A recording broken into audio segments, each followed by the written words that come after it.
Good morning. My name is Yusra Shakil, and along with my colleague Aliza Temur and our supervisor Dr. Norris Tahir, we are investigating one of the most profound mysteries in the cosmological universe, which is dark matter.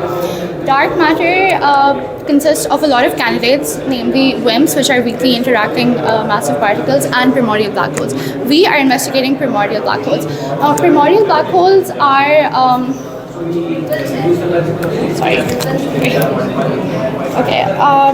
primordial black holes are formed from early density fluctuations in the universe. Now, the challenge with them is that they are invisible. So the only way that we can find their effects are through gravitational effects. So here we investigate primordial black holes, the existence of them, through a concept called gravitational lensing. Now, gravitational lensing is a phenomena where your primordial black hole is observed through space, and it basically, if it comes across the observer, its image splits into two. Now, to basically investigate primordial black holes, since they're invisible, they don't interact with electromagnetic radiation or anything like that. The only way that we can detect them is through this tool called fast radio bursts. Now, fast radio bursts are basically cosmic flashlights that we use.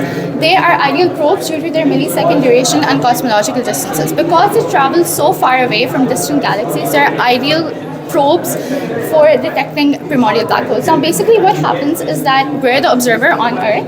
This is the fast radio burst, and a primordial black hole comes in between.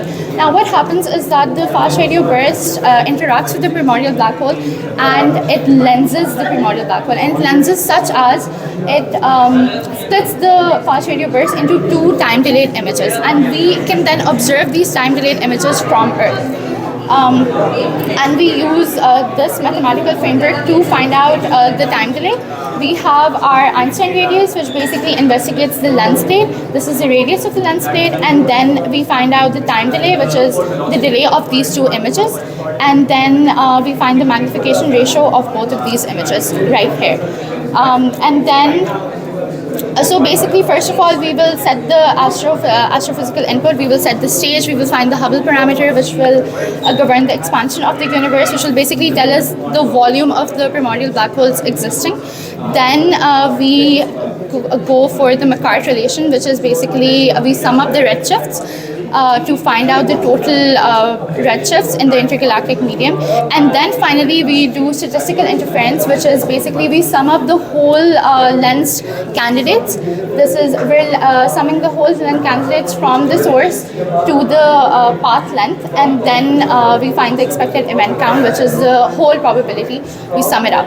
So this will basically tell us the entire FRB sample existing in our lens path. Now Aliza will explain our data analysis. Okay, now that we have all the theoretical and mathematical frameworks in mind, we're going to move towards the data. So for the data, we're using this publicly available data, which is the CHIMES Catalog 1, and it has total bursts of 536 radio bursts. And this is the pipeline that we've developed for this data set. First, we're loading and cleaning the data set, in which these are the cuts that we're making.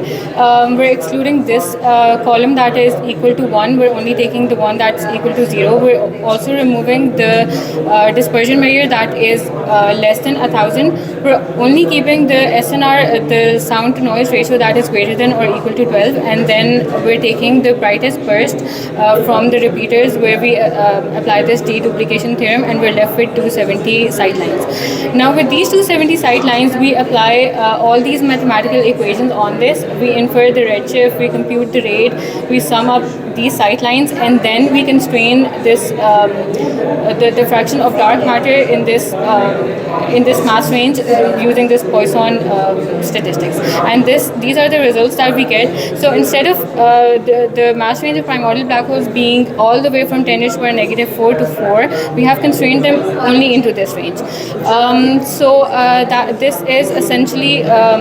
This is essentially very useful for future prospects, and we can even take it to another level with using the fully available CHIMES data that is archived, and it has a time resolution of 2.56 microsecond, and it's going to make this graph better. Now, in conclusion, we did not find any lensed FRBs in this paper, in this project, but we ended up constraining the primordial black holes, which is a very novel problem result that we're solving. So, do you need data to use this methodology? We have already used data that is the Chimes Catalog 1, but we can extend it to other data sets that have a larger time resolution, or we can detect other FRBs from that data set. But what was the main motivation? What was the missing thing in the literature that you try to fill in? So the main motivation was because primordial black holes are a hypothetical entity, so we don't know what their mass is, they're very invisible. So we're basically constraining their mass range, and then in future research, we're only testing them in this mass range.